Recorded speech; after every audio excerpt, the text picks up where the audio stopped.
La théorie de l'attachement.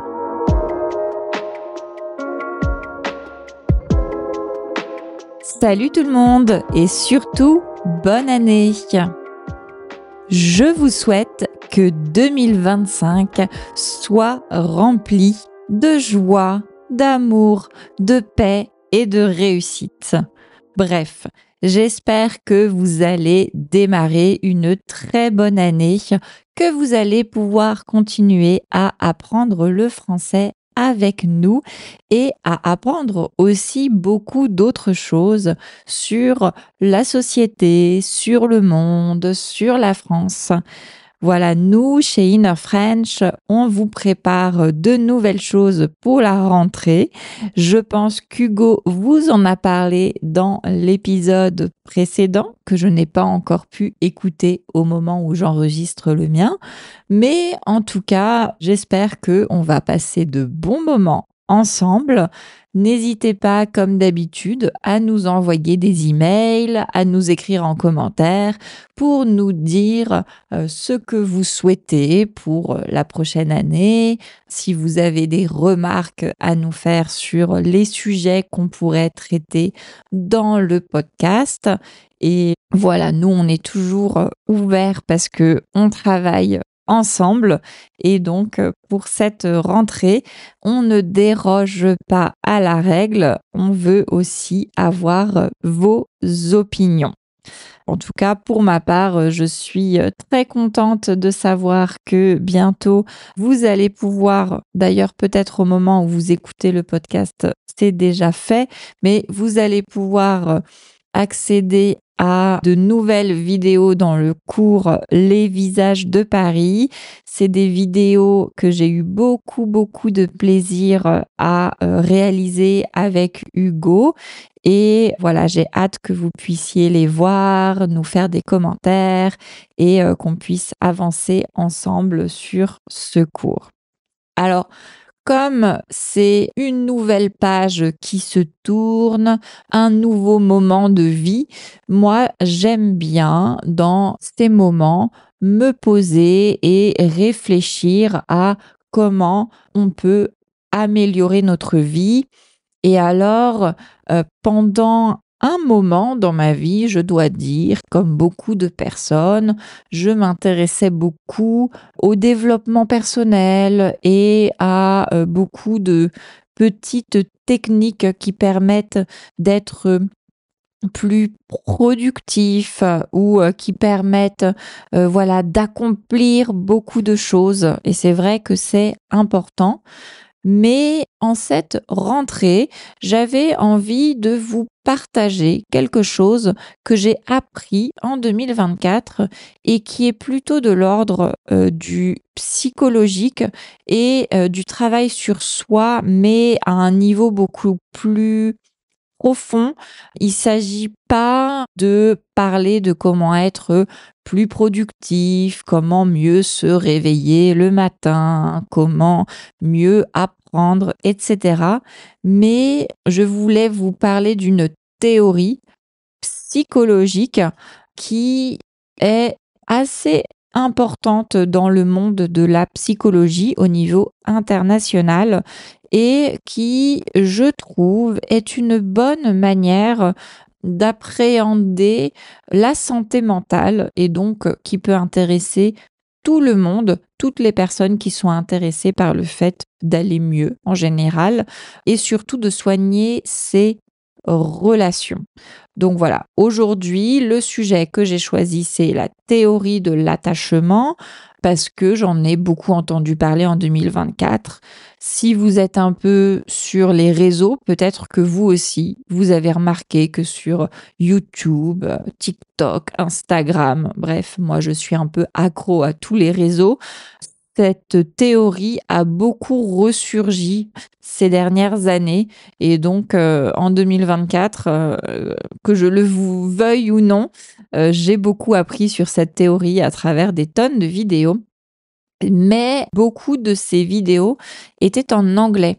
Donc, je me suis dit que ça pouvait être intéressant d'en parler à ce moment-là de l'année et puis surtout d'en parler dans ce podcast parce que ça fait du vocabulaire qu'on trouve pas forcément en français, mais qui est intéressant pour pouvoir discuter avec des proches.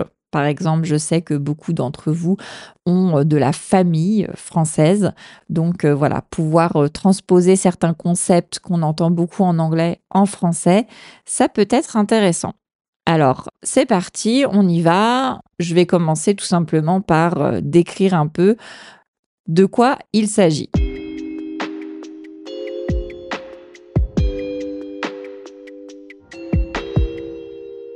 Alors, la théorie de l'attachement, c'est une théorie dans le champ de la psychologie qui ne date pas d'hier.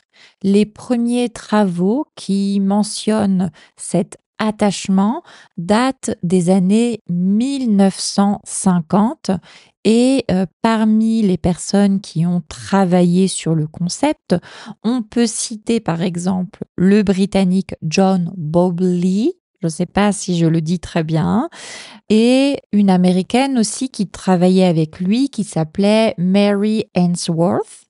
Et c'est une théorie qui consiste à dire que dans la petite enfance, vraiment au niveau bébé, tous les êtres humains ont besoin d'une figure d'attachement, c'est-à-dire une personne référente qui prend soin de lui ou d'elle et donc qui va être sa référence pour tout ce qui est lien relationnel. En anglais, on parle de caregivers, donc c'est un mot qui est assez difficile à traduire tel quel en français. J'ai vu parfois donneur de soins, ça peut être personne référente, ça peut être aussi parent, parfois on dit. Alors du coup, ça peut être parent au sens large, même si on est par exemple adopté, ou si par exemple un bébé ne passe pas beaucoup de temps avec ses parents, mais avec une autre personne. Donc voilà, mais en gros, cette théorie dit que dès les tout premiers âges de la vie, les êtres humains ont une première relation qui va ancrer en eux très profondément le schéma de comment doivent fonctionner les relations familiales, les relations amicales et amoureuses, en tout cas toutes les relations où il y a de l'attachement, de l'amour. Cette théorie part du principe que le besoin d'être proche des autres est un besoin naturel, presque un besoin biologique, un instinct de survie. Et d'ailleurs, ça a été prouvé par beaucoup d'études. Dès le plus jeune âge, le fait d'être en contact avec les autres est essentiel. Un bébé à qui on donnerait tout ce qu'il faut en termes de nourriture et d'eau, si on le laisse en complet isolement, il ne va pas survivre. Donc, c'est quelque chose qui est biologique et qui ne va pas être donné de la même manière à tous les enfants. Et donc, à partir de là, il va se détacher plusieurs types d'attachements qui correspondent à plusieurs types de relations qu'on peut avoir dans l'enfance avec sa personne référente.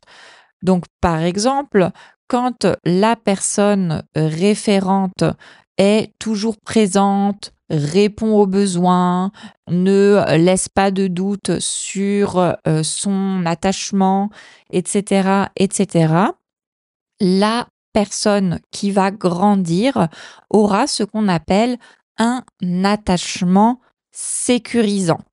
Là encore, c'est un mot qui est traduit. En anglais, on dit secure. Et en français, parfois, on peut voir écrit sécure.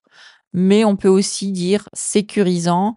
Vous savez, il y a beaucoup d'anglicismes dans la langue française, surtout quand on parle de sujets qui ont une théorie de base qui est anglaise ou américaine, voilà, qui est anglophone. Donc voilà, vous pourrez voir sécure en français avec un accent aigu, mais on peut aussi, pour que ça sonne un peu plus correct, dire sécurisant. En tout cas, quand on parle de quelqu'un qui a ce type d'attachement, c'est un enfant qui se sent en confiance, qui est sûr que ses besoins seront pris en compte par ses parents ou par les personnes qui s'occupent de lui et qui donc va pouvoir explorer son environnement en toute sécurité, en sachant que à tout moment, il peut revenir demander de l'aide et donc voilà, c'est un enfant qui va être assez équilibré, à la fois indépendant, mais capable de demander de l'aide, qui ne va pas taire ses besoins, mais qui ne va pas non plus être trop dans la demande et se faire trop entendre quand il pourrait résoudre ses problèmes tout seul.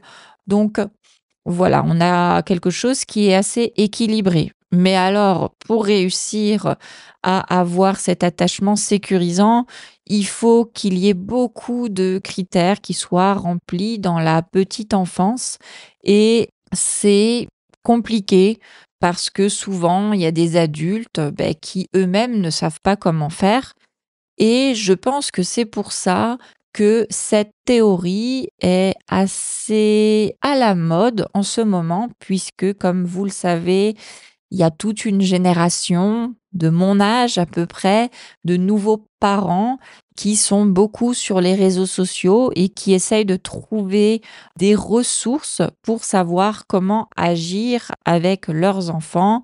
Alors j'avoue que moi, en plus, je suis beaucoup, sur ces réseaux parce qu'il y a beaucoup d'enfants autour de moi. Il y a beaucoup de parents qui discutent avec moi, par exemple, de la question de laisser pleurer l'enfant plutôt que de le consoler, qui était quelque chose qui était très à la mode dans les années, 90 quand je suis née. Voilà, moi j'ai beaucoup d'amis qui ont demandé à leurs parents et leurs parents leur ont dit: «Bah oui, toi, tu étais dans ta chambre quand tu étais petit, tu pleurais et les docteurs nous avaient dit qu'il ne fallait pas aller te consoler.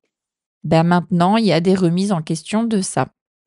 Et j'ai quand même recherché sur Google Trends, vous savez, ce site où on peut voir les recherches faites sur Google d'un sujet et tout ce qui est lié à la théorie de l'attachement en français. Eh bien, il y a une explosion à partir de 2019 et ça continue à augmenter. Voilà, donc c'est un sujet qui a été développé dans les années 50, mais qui, là, en ce moment, à partir du début des années 2020, est vachement étudié et recherché, en tout cas en France. Alors, les enfants qui n'ont pas un attachement sécurisant, on va dire qu'ils ont un attachement insécure ou non sécurisant ou non sécurisé. Voilà. Comme vous le voyez, il n'y a pas une traduction bien stable. Et alors, donc, les personnes qui n'ont pas cet attachement sécurisé, ils vont soit avoir un attachement anxieux, c'est-à-dire s'inquiéter constamment de ne pas être assez aimés, soit ils vont avoir un attachement évitant, c'est-à-dire qu'ils vont apprendre à ne pas montrer leurs émotions, à se protéger, à garder leur distance. Et puis, il y a encore un autre style d'attachement qui s'appelle l'attachement désorganisé, qui est assez rare. Et c'est là où l'enfant est tellement dans un environnement traumatisant avec des parents ou des personnes référentes qui sont peu fiables et dont on ne peut pas prédire les réactions, que les enfants vont avoir tendance à eux-mêmes être complètement désorganisés, parfois à être anxieux, parfois à être évitants. Et bon, ça, c'est quand même assez rare, mais ça existe. Voilà, ça, c'est la première partie que je voulais faire. C'était tout simplement pour donner quelques définitions, pour expliquer d'où vient cette théorie. Et on a compris que probablement, à cause des nouvelles parentalités qui sont un peu en recherche de nouvelles références, qui vont piocher aussi dans les références plus anciennes mais moins connues. Eh bien voilà, c'est à la mode. Maintenant, on va voir dans une deuxième partie que ça ne concerne forcément pas que les enfants et que donc il n'y a pas que les parents ou les jeunes grands-parents qui peuvent être intéressés par ce sujet, mais ça peut concerner tous les adultes, même qui ne sont pas en présence d'enfants, parce que évidemment, ça a des conséquences toute la vie.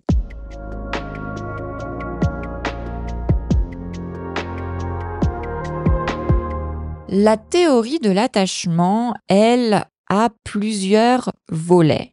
Il y a le volet qui est complètement orienté sur la petite enfance, voilà, parce qu'il y a des champs de la psychologie qui sont très spécifiques à l'enfance, à comment s'occuper des enfants, à comment les aider à aller mieux quand quelque chose s'est mal passé au moment où ils étaient nourrissons. Donc nourrissons, c'est vraiment la première étape de la vie, hein. On est d'abord nouveau-né, puis nourrisson. En général, on peut aussi dire bébé de manière plus globale.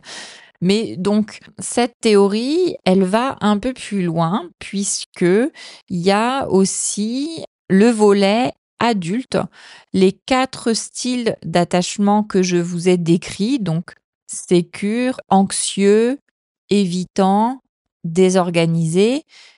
Si il y a rien qui est fait au cours de l'enfance et de l'adolescence pour discuter de cela, pour réussir à comprendre où sont les traumatismes, pour en gros se recalibrer, eh bien, il y a aucune raison qu'à 30, 40, 50, 80 ans, on n'ait pas encore ce style d'attachement. Et donc, là, je pense que ça explique aussi pourquoi sur les réseaux sociaux dernièrement, ça a été assez revalorisé. C'est parce que c'est une théorie qui peut permettre de mieux se comprendre et qui peut permettre de résoudre parfois certains conflits relationnels à l'âge adulte et notamment dans le couple. Pourquoi? Parce que, par exemple, quelqu'un qui est sécure, c'est quelqu'un qui ne va pas avoir de difficulté à savoir ce qu'il ou elle veut dans ses relations, quelqu'un qui va être capable de exprimer correctement ce dont il ou elle a besoin, qui va être capable, d'écouter l'autre, de répondre à ses besoins, mais aussi de se protéger et de dire stop, par exemple, s'il y a une question abusive ou si l'autre n'est pas disponible. Alors qu'au contraire, les personnes qui ont un attachement qui n'est pas sécure vont avoir tendance à avoir des attitudes qui ne sont pas forcément très saines et donc soit à être anxieux, c'est-à-dire à s'accrocher très vite à d'autres personnes, à chercher sans cesse à être rassuré, à chercher sans cesse à être dans une proximité très intense avec les autres, sinon ils ou elles vont avoir l'impression de ne pas être aimés. Et au contraire, les personnes qui sont évitantes vont avoir tendance à avoir très très peur des émotions fortes et donc à rejeter les personnes dès lors qu'elles ou ils ont l'impression de commencer à avoir des émotions, commencer à s'attacher puisque ils ont peur qu'un jour ça se retourne contre elles ou eux. Donc, on est face à des êtres humains, somme toute, normaux, j'ai envie de dire, hein. On peut se dire: «Bah oui, il faut de tout pour faire un monde, pas besoin de rentrer dans des cases» et c'est vrai que c'est pour ça qu'on parle de théorie, puisque ce n'est pas, scientifique, dans le sens d'une science dure où on rentre dans une catégorie, on y est pleinement. On peut être un peu évitant, un peu anxieux, ça peut venir, d'un léger traumatisme dans l'enfance, ça peut venir, d'un climat plus général dans la famille. Moi, je pense, en ayant vu beaucoup de choses dessus, qu'on peut expliquer les interactions sociales de beaucoup d'autres manières, mais c'est une manière qui est en tout cas intéressante. Par exemple, il y a un livre que j'avais beaucoup aimé il y a quelques années qui, pour le coup, il me semble, est en français à l'origine puisque l'autrice est canadienne. Elle s'appelle Lise Bourbeau et c'était «Les 5 blessures qui empêchent d'être soi-même». Et dans ce livre, il y a beaucoup de parallèles qui peuvent être faits avec, la théorie, de l'attachement et pourtant ce ne sont pas exactement les mêmes catégories et pourtant à l'intérieur de ce livre, il y a des choses qui me paraissent un peu bizarres, mais en général, c'est toujours intéressant, voilà, d'aller chercher plusieurs choses, plusieurs théories, plusieurs explications, parce que finalement, ce qui est important, c'est plutôt le processus, c'est plutôt les réflexions qu'on va avoir autour de ça, plus que se figer dans une case en particulier. Il y a quelque chose, par exemple, dans la théorie de l'attachement qui, je pense, a pu être très bénéfique pour beaucoup de personnes.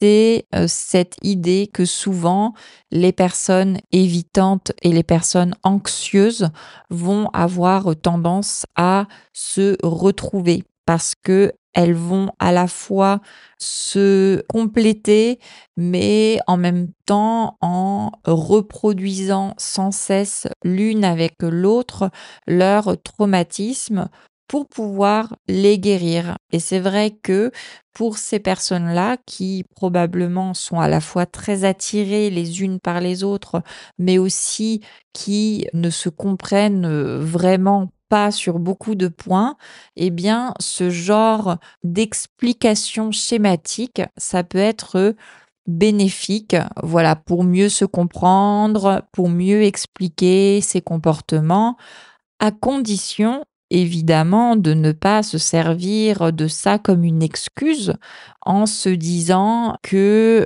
ça ne changera jamais.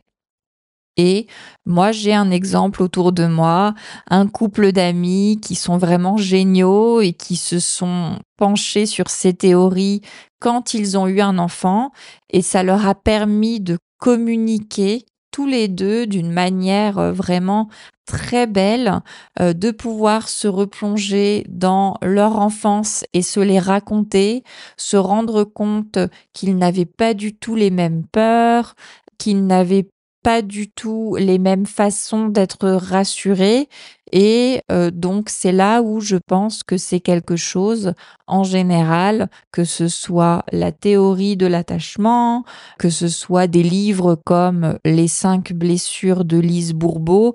Je sais qu'il y a aussi un schéma qui s'appelle l'énéagramme. Je me suis pas trop penchée dessus, mais voilà.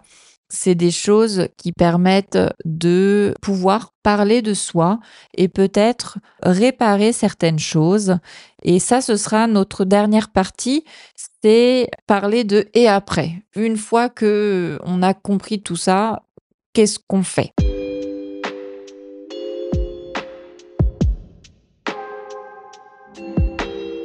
Est-ce qu'on peut changer son style d'attachement? C'est un peu la question qui revient tout le temps dans les commentaires quand un psychologue, une psychologue ou même une personne qui a pu se renseigner sur la question raconte comment se forme l'attachement dans l'enfance. Et oui, parce que si on pense que c'est quelque chose qui est ancré en nous, qui est écrit au plus profondément de nous, on peut penser que c'est raté, c'est pour toute la vie, c'est comme ça. Et ça peut être assez inquiétant puisque, dans ce cas, les personnes qui ne sont pas sécurisées, qui ne sont pas sécures, peuvent penser qu'elles ne pourront jamais avoir de relation saine.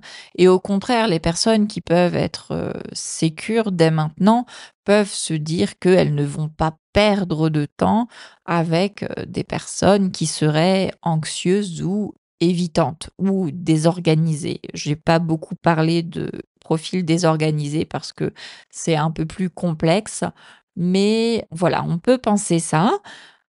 En réalité, comme toutes les théories, on va dire, psychologiques, ça n'entre pas dans l'ordre de la pathologie, de quelque chose qui est vraiment chimique et pour lequel, par exemple, il faudrait prendre des médicaments. Non, c'est de l'ordre du psychologique, ça veut dire que ça peut toujours être recalibré.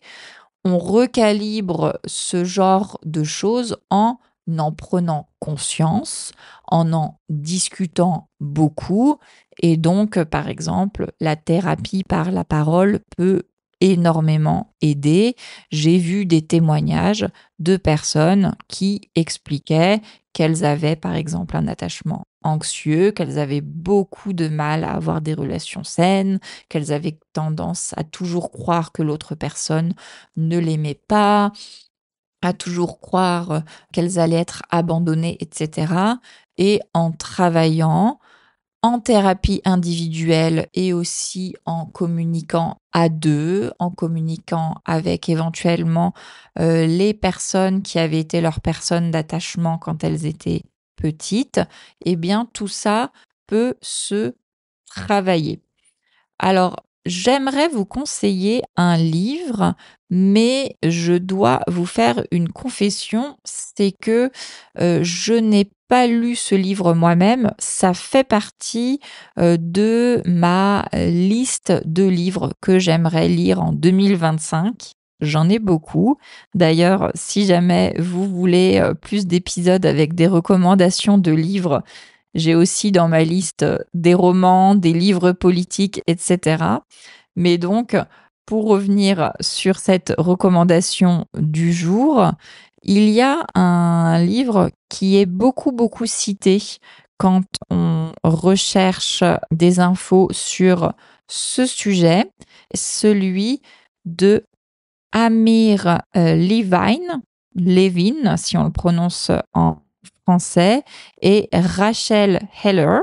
Donc évidemment, c'est un livre qui est en anglais à la base, mais si vous voulez le livre en français, ce sera bien pour le vocabulaire. Ça s'appelle Attaché. Attaché, et c'est un livre qui explique un peu. Je sais pas ce que ça vaut. Je pense, je vous le dis, qu'il faut prendre avec des pincettes ce genre d'ouvrage, mais quand on est assez intelligent, on peut réussir à prendre ce qui est bon et à ne pas garder ce qui n'est pas bon. C'est exactement ce que j'ai pu faire avec, par exemple, le livre de Lise Bourbeau, et je trouve qu'on peut toujours trouver plein d'outils intéressants. Donc si vous l'avez lu, n'hésitez pas à m'en parler dans les commentaires, et moi je vais le lire.